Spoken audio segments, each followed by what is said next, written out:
Welcome to another episode on the Law Report. This is episode 34. Today we're going to discuss the resignation of senior public prosecutor in the Turks and Caicos Islands, Jamaican national, Miss Sophia Thomas. In a previous episode, we raised the issue that her position as public prosecutor in the Turks and Caicos Islands had become untenable due to the adverse findings by the disciplinary committee in Jamaica, where she was found guilty of professional misconduct. But before we get into the meat of the discussion, my usual disclaimer: this is not legal advice, should not be construed as legal advice. For legal advice, please contact an attorney of your choice. I'll be back shortly.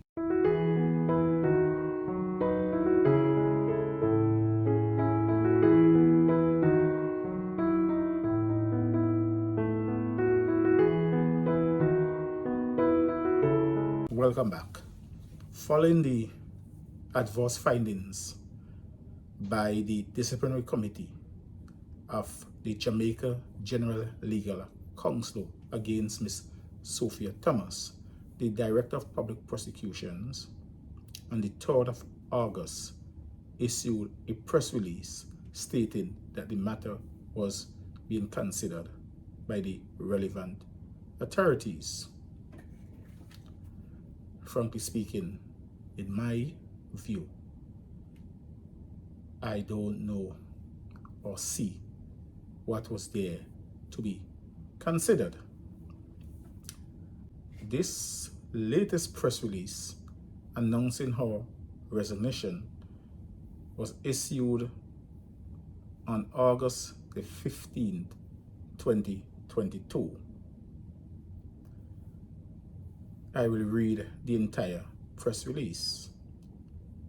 On August the 3rd, the Office of the Director of Public Prosecutions issued a press release advising that on the 29th of July 2022, an adverse decision of the Disciplinary Committee of the Jamaica General Legal Counsel was made against Ms. Sophia Thomas, a senior public prosecutor with the Turks and Caicos Islands Office of Director of Public Prosecutions.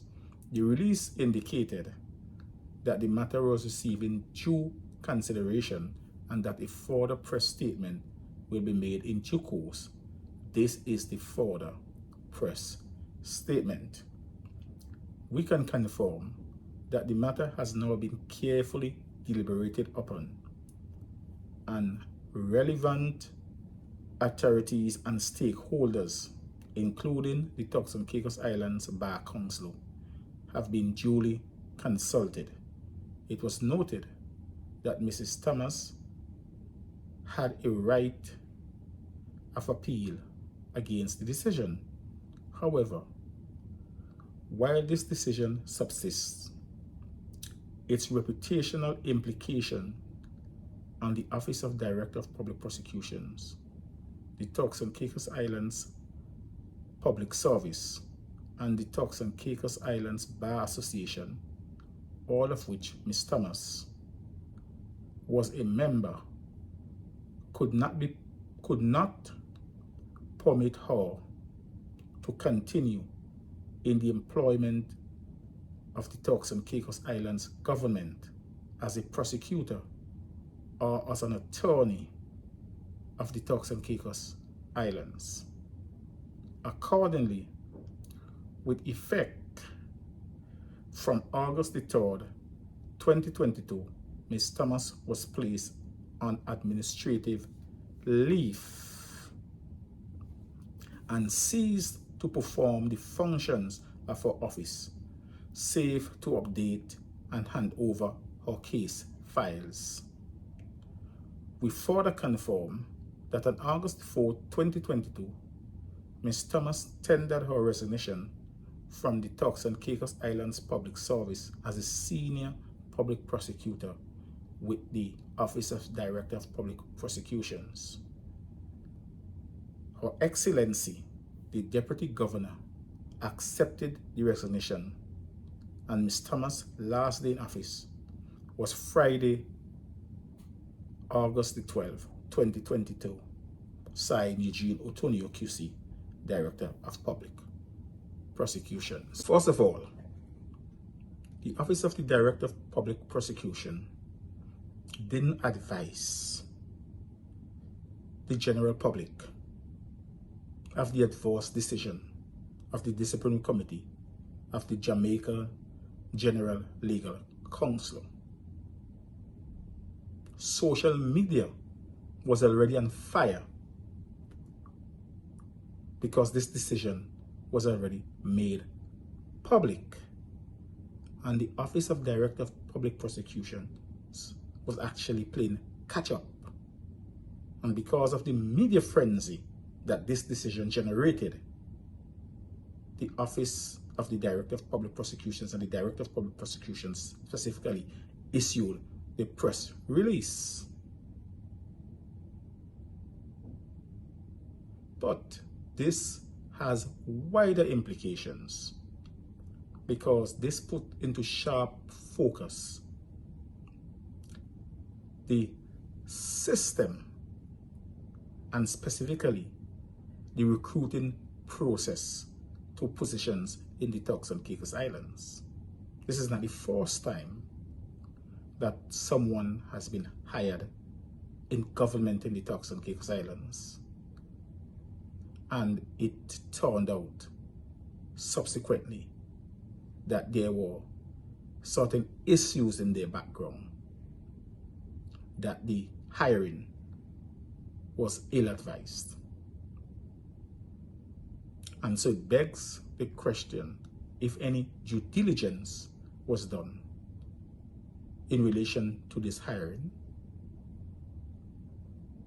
Did she slip through the cracks? Did the Office of the Director of Public Prosecutions or the interviewing panel knew that these serious allegations of professional misconduct was hanging over Ms. Thomas's head at the time when she was hired? And if they knew, was it prudent to hire her when these serious allegations were pending? Further, if the interviewing panel or the Director of Public Prosecution were not aware of these allegations, did Ms. Thomas disclose them to the panel?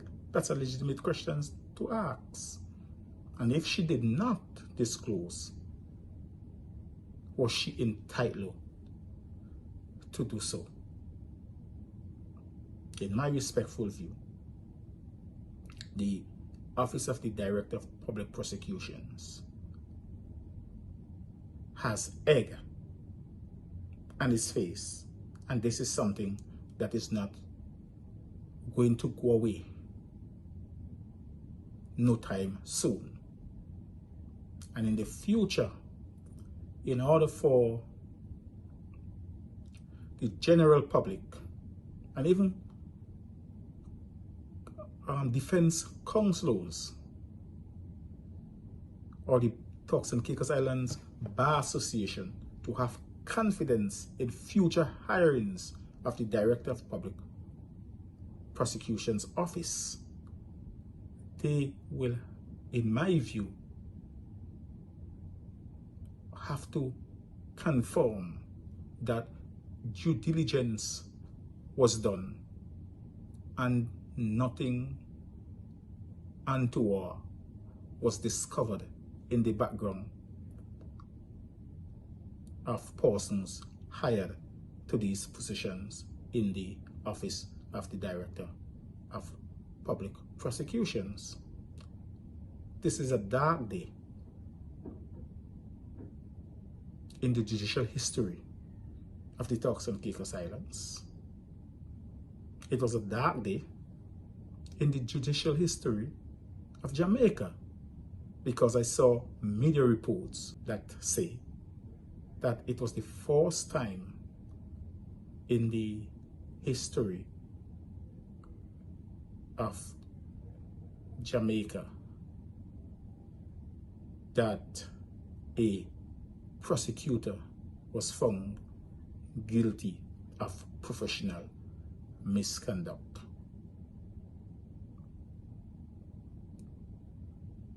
And so all future hirings, especially from overseas, must now be carefully scrutinized.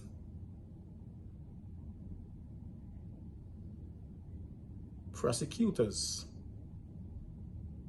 are in essence ministers of justice. They have very serious responsibilities to see that justice is being done. Their role is not to convict anyone. Their role is to put all the evidence fairly and squarely before the court so that the court or the jury can make a decision regarding the matter. What Ms. Thomas is alleged to have done in allegedly misleading the court into believing that the statement that she presented was the original statement, when it turns out that she knew that this was a second statement written or produced at a subsequent date, is unforgivable and unethical. And I read where a lawyer in Jamaica is hinting at appealing the decision. One of the grounds put forward is that the head of the disciplinary panel, before any findings of guilt was announced, had inquired what he had to say in mitigation. Personally, I don't see this as a very compelling point of appeal. The second issue that he raised, according to media reports, is that the judge should have allowed Ms. Thomas to introduce the photocopy statement as evidence, because that is permissible in law. Yes, it is, but there are certain steps that must be followed as a procedure that is to be followed, and it is clear from the decision of the disciplinary committee that no attempt was made to follow that procedure. Again, I don't think that the lawyer for Ms. Thomas is standing on solid legal grounds, but you never know. Legal advocacy is all about persuasion. And as I alluded in my previous episode, I have my own experience with Ms. Thomas, where I believe that she acted in a way that was underhanded and not becoming of a public prosecutor. And I will share that experience in another episode. Thank you for watching, and I will see you in my next episode.